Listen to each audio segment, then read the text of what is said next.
شو میں ایک بار پھر خوش آمدید. وہ کہتے ہیں نا کہ ایک طرف سے آپ چادر کھینچتے ہیں دوسری طرف سے کھسک جاتی ہے. اس طرح کی سچویشن اس حکومت کے لیے بنی ہوئی ہے کہ گنجی نہائے گی کیا, نچوڑے گی کیا.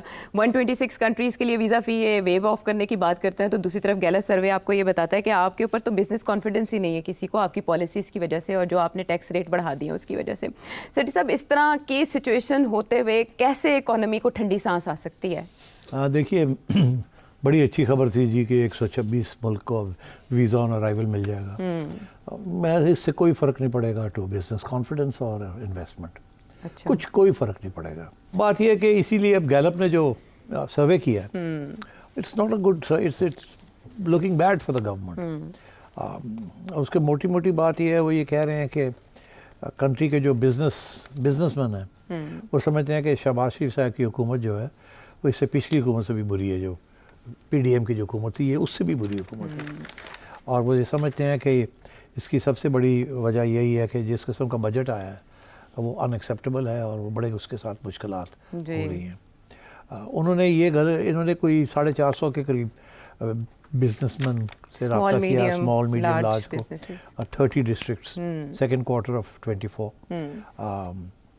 April to June. اینڈ اس میں نیگیٹو ویلیو آ رہی ہے ہر چیز پہ, business situation, future business situation and direction of the country. کہ آج کی جو صورت حال ہے بری ہے, آگے کیا نظر آ رہا ہے برا, اور ملک کس طرف جا رہا ہے برا.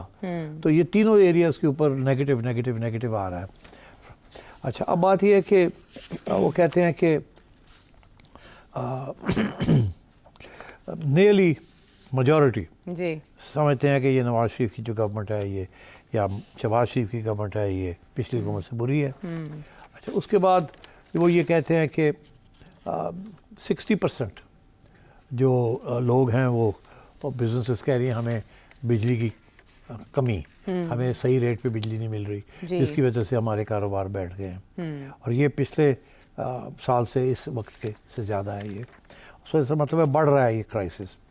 اور صرف ایک مائنورٹی ہے بزنس مین کی جو سمجھتی ہے کہ آگے حالات شاید بہتر ہو جائیں, IMF کا پروگرام آ جائے اور پیسے آ جائیں. اباؤٹ 45%, 46%.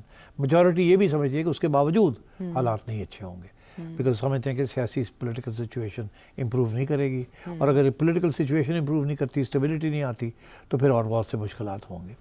تو میں سمجھتا ہوں کہ کافی مایوسی ہے ہر جگہ پہ. اس طرح کی رپورٹس کو سیریس لینا چاہیے. تو عدم اعتماد ہے شہباز شریف صاحب کی حکومت کی پالیسی. دیکھیے مگر یہ ہے تو صحیح, مگر اس وقت سارا ملک ہی عدم اعتماد میں کھاتے میں ہے. اس کی وجہ یہ ہے کہ سبھی افیکٹ ہو گئے ہیں. اگر کاروباری لوگ جو ہیں وہ بھی نہیں سمجھتے کہ ان کے اوپر ٹیکس لگنا چاہیے. مڈل کلاس جو ہے ان کے اوپر, ان کی سیلریز کے اوپر ٹیکس لگ گیا ہے, وہ بھی رو رہے ہیں. جو اپر کلاس ہے وہ اب ان کے اوپر بھی 40% سے زیادہ برطانیہ اور یورپ کے ٹیکس ریٹ سے بھی زیادہ ٹیکسز لگ گئے ہیں. تو مطلب تکلیف تو سبھی کو ہو رہی ہے نا. خصوصاً 1-2 سیکٹرز ہیں جہاں کوئی تکلیف نہیں ہو رہی, مگر وہ حکمران طبقہ ہے اس کو کوئی تکلیف نہیں ہو رہی, باقی تو سب کو تکلیف ہو رہی ہے. اور ایسے میں کوئی ایجیٹیشن بھی سٹارٹ نہیں ہوتی. اس سے پہلے جب اس طرح کا ماحول ہوتا تھا, فوراً ایک سپارک جس کی آپ بات کر رہے تھے, ایسی کوئی سچویشن نہیں بنتی دکھائی دے رہی. دیکھیے یہ جو ایجیٹیشن ہوتی ہے نا, یہ سیاسی جماعتیں اس کو فیول کرتی ہیں یا اسٹوڈنٹس کرتے ہیں. ٹھیک, اب سیاسی جماعتیں تو اس وقت ساری حکومت کے ساتھ ہیں یا اسٹیبلشمنٹ کے ساتھ ہے, صرف ایک باہر کھڑی ہے, یا ایک جماعت اسلامی ہے اور یا مولانا ہے, مولانا فضل. مگر مولانا فضل از ناٹ انٹرسٹڈ ان کہ اسٹیبلشمنٹ کے ساتھ کوئی ٹکر ہو. جماعت بھی اسٹیبلشمنٹ کے ساتھ ٹکر نہیں چاہتی. صرف ایک پی ٹی آئی ہے جو کہ ٹکر بھی چاہتی ہے اور ان کے ساتھ کام بھی کرنا چاہتی ہے, کبھی ایک کبھی دو. ٹکر بھی چاہتی ہے اور ٹکر بھی چاہتی ہے, دونوں. Well done. تو اب بات یہ ہے کہ اس کے ساتھ کام نہیں بن رہا. تو اب یہ ہے کہ مگر کیونکہ باہر کے حالات بہت خراب ہیں, کسی وقت بھی عوام کے اندر جو غصہ ہے وہ ابھر سکتا ہے, اور کسی وقت بھی کہیں نہ کہیں چھوٹی سی تیلی لگ سکتی ہے. کوئی پریڈکٹ بھی نہیں آپ کر سکتے.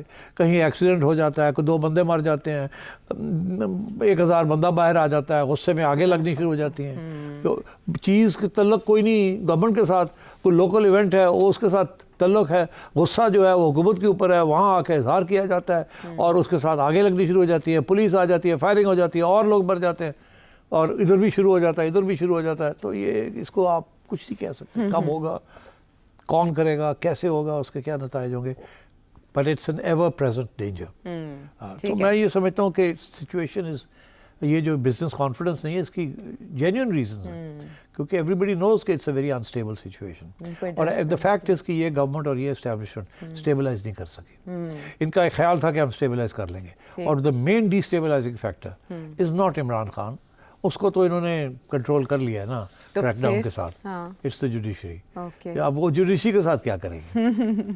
اس کے لیے کوئی اور نسخہ لانا پڑے گا کسی حکیم کے پاس جا کے. بس اب وہ نسخے کیا ہیں کیا نہیں ہیں آئی ڈونٹ نو. اچھا حیرت کی بات ہے کہ اتنی گاگ پارٹیز نون لیگ اور پاکستان پیپلز پارٹی بھی اس سچویشن کا کوئی توڑ نہیں نکال سکیں گے کسی طرح اکانومی کو چلائیں. عمران خان صاحب تو ان کو بربادی اکانومی کی بربادی کا ذمہ دار قرار دیتے ہیں.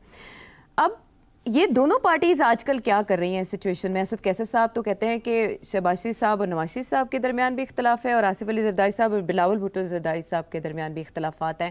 تو یہ تو پی ٹی آئی کو ہیلپ کر رہی ہے یہ بات. پہلی بات تو یہ ہے کہ نواز شریف صاحب اور شہباز شریف کا درمیان کوئی اختلافات نہیں ہے. 95% گورنمنٹ شہباز شریف صاحب چلا رہے ہیں اور without even consulting Nawaz Sharif صاحب. یہ میں آج کو آپ کو کیٹیگوریکلی بتا رہا ہوں. اچھا. مریم بی بی بھی 95% گورنمنٹ خود چلا رہی ہیں وداؤٹ کنسلٹنگ ہر فادر, مگر 5% موٹی کوئی ایشو ہو تو پوچھ لیتی ہیں ان سے. اچھا. میاں صاحب is out of politics genuinely. وہ ہے ہی از دا ہیڈ, مگر انہوں نے کہا جی اب آپ بیٹھ گئے آپ چلائیں. اچھا. ٹھیک. اور وہ جو بھی ہے وہ خود ہی فیصلے کر رہے ہیں. اچھا. اسی لیے ایک دفعہ میں نے پچھلی میں نے کہا تھا کہ یہ جو فیصلہ ہوا ہے بین کرنے کا, میں نے کہا تھا میاں صاحب کو تو کنسلٹ ہی نہیں کیا. وہ اور بات ہے کہ اس کے بعد جب فیصلہ کر لیا تو پھر بھاگے گئے کہ اچھا جی وہ بڑا ریئیکشن آیا یہ ہوا ہے اب کیا کریں سو. تو اب بات یہ ہے کہ میاں صاحب خود بھی زیادہ انٹرسٹ نہیں لے رہے ہیں. وہ کہہ رہے ہیں ٹھیک ہے اب آپ لوگ بیٹھ گئے کریں آپ. تو ویسے ڈفرینسز کوئی نہیں ہے. اچھا. اسی طریقے کے ساتھ زرداری صاحب کے بلاول کے کوئی ڈفرینسز نہیں ہیں. بلاول کی تھوڑی سی اسٹریٹجی فرق ہے, وہ تھوڑا سا اگریسو ہونا چاہتے ہیں. زرداری صاحب بڑے کیئرفل چلتے ہیں اور سوچ سمجھ کے چلتے ہیں. He is a much better politician than anybody in this country. اور آج ان کی سالگرہ بھی ہے تو میرا خیال ہے اس کے بارے میں کہہ دیں. تو اب تیسری بات یہ آئی کہ پی پی اور پی ایم ایل این کے درمیان بھی کھٹپٹ کیا کھٹپٹ ہے یا نہیں. صاحب کو لگ رہا ہے. ہاں تو وہ ایکچولی نہ بھی ہو تو وہ کوشش ان کی ہے کہ کرایا جائے, کیونکہ اگر آگے جا کے کوئی پارلیمنٹ کے اندر کوئی تبدیلی آنی ہے جس کے گرین لائٹ اگر اسٹیبلشمنٹ سے آتی ہے تو پیپلز پارٹی کو جانا پڑے گا نا چھوڑ کے اس طرف. بالکل ٹھیک ہے نا. تو اس لیے یہ لوگ پیپلز پارٹی کے خلاف کوئی بات نہیں کریں گے. کیسر صاحب اینڈ ادرس وہ چپ پیپلز پارٹی کو نہ انٹیگنائز نہیں کریں گے. اور پیپلز پارٹی بھی بڑی انٹرسٹنگ گیم کھیل رہی ہے. وہ ایکچولی وہ کہتی ہے پی ٹی آئی بین کرنے کا ہمیں تو کنسلٹ ہی نہیں کیا, بجٹ کے اوپر ہمیں کنسلٹ نہیں کیا. ایسے ہی ہے نا. اور آج کی اخباریں پڑھ رہا تھا کہ گورنر صاحب پنجاب کے جو پی پی کے ہیں جی بالکل انہوں نے آئی پی پی اور گورنمنٹ پالیسی اور آئی پی پیز کے اوپر ٹھیک ٹھاک گورنمنٹ کو کھڑکایا ہے. ٹھیک ہے نا. تو بات یہ ہے کہ ایک طرف تو یہ سب کچھ ہو رہا ہے, دوسری طرف میں یہ بھی آپ کو بتا دوں کہ زرداری صاحب as president of Pakistan protocol یہ ہے کہ جب پریزیڈنٹ آتا ہے کسی پروونس میں تو اس کی پروونس کی چیف منسٹر اس کو ریسیو کرتی ہے اینڈ اسکورٹ کرتی ہے. It is a fundamental element. مجھے یاد ہے جب میں چیف منسٹر تھا انٹرم 2013 میں تو زرداری صاحب پریزیڈنٹ تھے.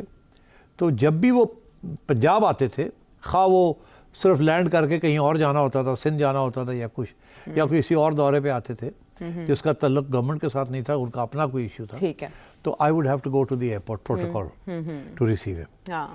اور وہاں گیسٹ یا وہ ان کو اسکورٹ کرنا پڑتا تھا اگر وہ آ رہے ہیں گورنر ہاؤس میں رہنے کے لیے یا اسٹیٹ گیسٹ ہاؤس میں, یا تو یہ پروٹوکول ہوتی ہے.